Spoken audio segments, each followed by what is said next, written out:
Assalamualaikum warahmatullahi wabarakatuh. Perkenalkan, nama saya Putri Salsabila Andriani dengan nomor NIM 2312593. Saya dari kelas MPI 3C. Dari kelompok 3 akan menjelaskan mata kuliah perencanaan pendidikan tentang jenis-jenis perencanaan pendidikan. Nah, di sini sudah ada daftar isi tentang jenis-jenis perencanaan pendidikan. Sebenarnya teman-teman, perencanaan pendidikan itu memiliki beberapa bagian, tapi saya hanya menjelaskan 6 bagian dari jenis-jenis perencanaan pendidikan. Langsung saja, perencanaan yang pertama ada perencanaan makro, meso, dan mikro. Perencanaan yang kedua ada perencanaan jangka panjang, menengah, dan pendek.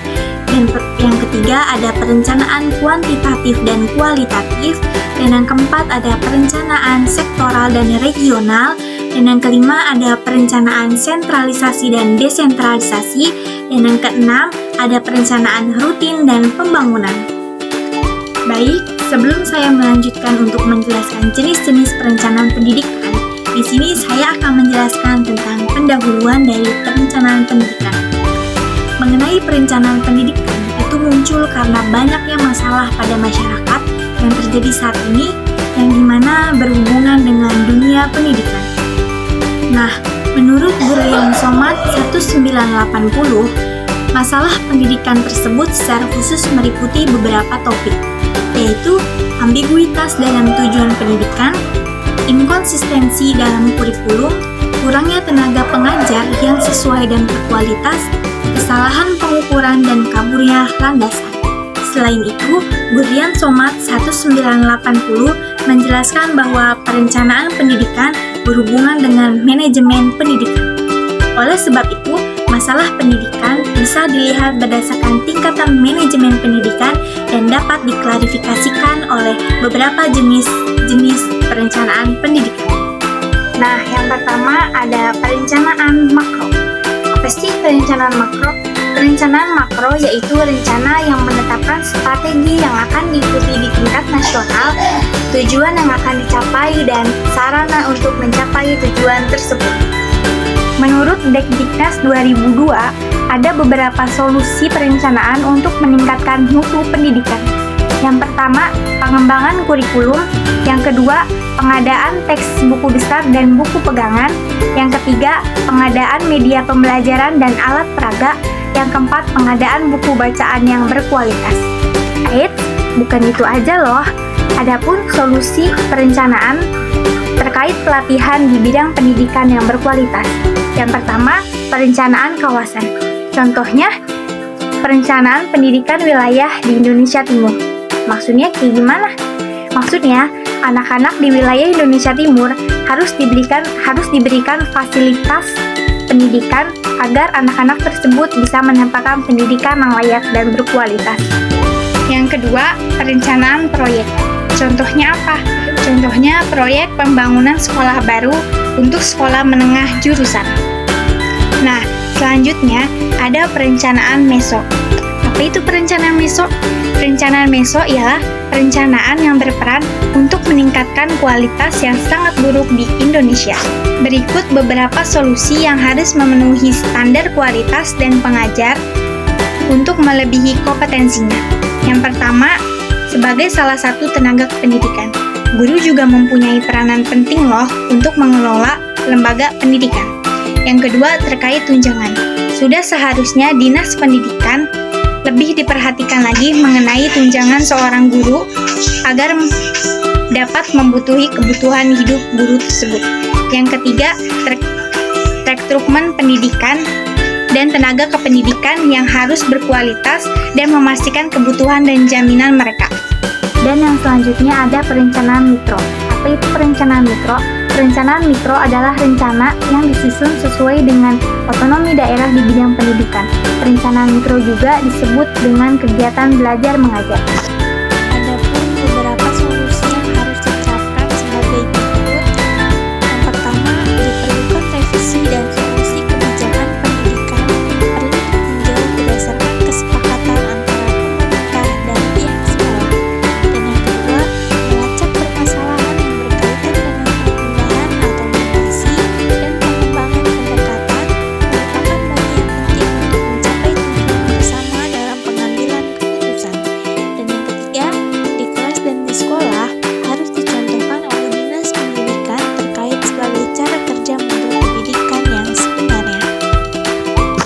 Selanjutnya, ada perencanaan jangka panjang, menengah, dan pendek. Jangka panjang adalah perencanaan yang biasanya mencakup periode lebih dari 10 tahun dan berfokus pada tujuan-tujuan yang mendasar. Yang kedua, perencanaan jangka pendek. Perencanaan ini biasanya memiliki waktu 3-5 tahun. Nah, yang ketiga, perencanaan jangka pendek. Perencanaan jangka pendek ini biasanya memiliki waktu lebih kurang dari 1 tahun dan biasanya mencakup kegiatan dalam sehari-hari. Dan yang selanjutnya ada perencanaan kuantitatif. Perencanaan kuantitatif berfokus pada data numerik dan statistik untuk menganalisis kebutuhan pendidikan, merumuskan strategi, dan mengevaluasi hasil. Perencanaan kuantitatif juga menggunakan metode statistik, survei, dan analisis data untuk mengukur variabel jumlah siswa, rasio guru, dan tingkat kelulusan serta skor ujian, yang bertujuan untuk mencari solusi yang efisien dan efektif untuk masalah pendidikan yang berdasarkan data yang terukur. Contoh dari perencanaan kuantitatif salah satunya adalah menganalisis data ujian nasional untuk mengidentifikasikan area pembelajaran yang perlu ditingkatkan ke depannya. Dan selanjutnya ada perencanaan kualitatif, yang dimana perencanaan kualitatif berfokus pada pemahaman mendalam tentang konteks sosial, budaya, dan pemahaman individu dalam pendidikan. Nah, dalam perencanaan ini menggunakan metode kualitatif seperti observasi, pengunjungan, wawancara yang mendalam, dan analisis dokumen untuk mengumpulkan data kualitatif yang bertujuan untuk mencari solusi yang holistik dan berpusat pada manusia untuk masalah pendidikan dengan mempertimbangkan faktor-faktor sosial, budaya, dan emosional. Nah, contoh dari perencanaan kualitatif ini, kalian bisa melakukan studi kasus tentang dampak kebijakan pendidikan terhadap siswa dari latar belakang sosial ekonomi yang berbeda. Teman-teman, kenapa harus ada studi kasus seperti ini? Karena di dalam perencanaan kualitatif itu akan melihat bagaimana perbedaan ini memengaruhi pengalaman belajar mereka. Siswa dari keluarga yang mampu mungkin punya akses ke les privat, gadget canggih, atau lingkungan belajar yang nyaman di rumah. Sebaliknya, siswa dari keluarga kurang mampu mungkin harus bekerja setelah sekolah atau tidak punya fasilitas belajar yang memadai. Nah, jadi perencanaan kualitatif ini akan memperhatikan hal-hal seperti ini supaya sistem pendidikan bisa membantu semua siswa terlepas dari latar belakang sosial ekonomi yang berbeda-beda. Nah, jadi mungkin sekolah tersebut memiliki solusi untuk mengatasi masalah seperti ini, terutama masalah ekonomi dari latar belakang yang berbeda. Yang selanjutnya ada perencanaan sektoral. Perencanaan sektoral berfokus pada pembangunan sistem pendidikan yang mendukung pengembangan sektor ekonomi tertentu. Perencanaan sektoral bertujuan untuk menyiapkan tenaga kerja terampil yang dibutuhkan oleh sektor ekonomi baik di bidang internasional maupun regional. Nah, contoh dari perencanaan sektoral ini pada pengembangan program pendidikan yang menghasilkan lulusan dengan keahlian di bidang tertentu. Contohnya, pemrograman, desain web, dan analisis data. Nah, ini nih, ada perencanaan regional. Apa sih perencanaan regional? Perencanaan regional itu berfokus pada pembangunan sistem pendidikan yang sesuai dengan karakteristik dan kebutuhan wilayah tertentu. Jadi, sistem perencanaan regional ini hanya berfokus pada wilayah-wilayah yang membutuhkan pekerjaan tersebut sesuai dengan karakteristik pekerjaan tersebut. Nah, mengapa ya bisa begitu? Karena perencanaan regional ini bertujuan untuk meningkatkan kualitas hidup masyarakat di wilayah tersebut melalui akses pendidikan, pekerjaan yang merata, dan relevan dengan kebutuhan lokal. Teman-teman, contoh dari perencanaan regional ini, perencanaan pendidikan di daerah pedesaan. Biasanya tuh perencanaan regional ini bertempatnya di pedesaan ya. Akan fokus pada pengembangan program pendidikan yang mempertimbangkan kondisi grafis, budaya, dan ekonomi masyarakat setempat. Contohnya apa yo?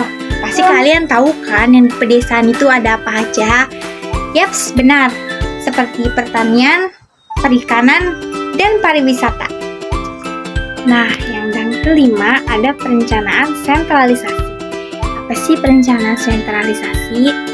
Perencanaan sentralisasi yaitu perencanaan pendidikan yang mengacu pada proses di mana keputusan mengenai kebijakan pendidikan itu diatur oleh pemerintah pusat.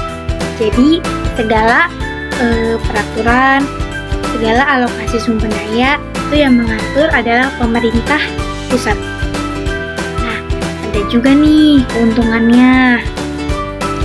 Keuntungan dari perencanaan sentralisasi yaitu kemudahan dalam standarisasi kebijakan pendidikan di seluruh negeri dan pengendalian yang lebih kuat terhadap kualitas pendidikan. Nah, pasti kalau misalkan ada kelebihan, ada keuntungan, pasti ada kekurangan kan? Nah, jadi kekurangannya itu kurang fleksibel dalam menyesuaikan kebijakan dengan kebutuhan lokal dan potensi birokrasi yang lambat dalam menangani masalah pendidikan.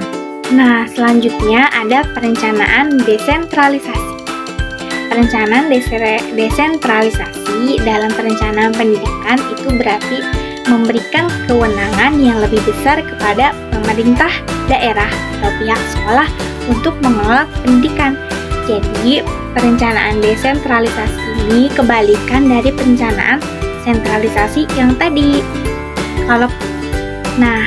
Keuntungan dari perencanaan desentralisasi itu lebih responsif terhadap kebutuhan dan masalah lokal dan pemberdayaan komunitas lokal dalam pengelolaan pendidikan. Ada juga nih kekurangannya, yaitu berpotensi menciptakan kesenjangan kualitas pendidikan antar daerah dan sumber daya. Pemerintah daerah yang berbeda-beda dapat mempengaruhi keberhasilan program loh. Nah, yang keenam itu ada perencanaan rutin. Perencanaan rutin adalah perencanaan yang dilakukan secara berkala dan mencangkup kegiatan operasional dalam sehari-hari yang dibutuhkan untuk menjaga kelancaran proses pendidikan. Contohnya itu anggaran untuk biaya operasional sekolah, seperti listrik, air, alat tulis, dan lain-lain. Ada juga nih gaji dan tunjangan guru. Nah, ini dia nih yang terakhir. Ada perencanaan pembangunan. Perencanaan pembangunan adalah perencanaan yang bersifat strategis dan fokus pada pembangunan serta peningkatan kualitas pendidikan dalam jangka panjang. Namanya aja perencanaan pembangunan ya guys. Pasti berfokusnya pada pembangunan nih. Apa yo contohnya? Contohnya itu adalah pembangunan gedung sekolah, pengadaan laboratorium atau perpustakaan, dan lain-lainnya.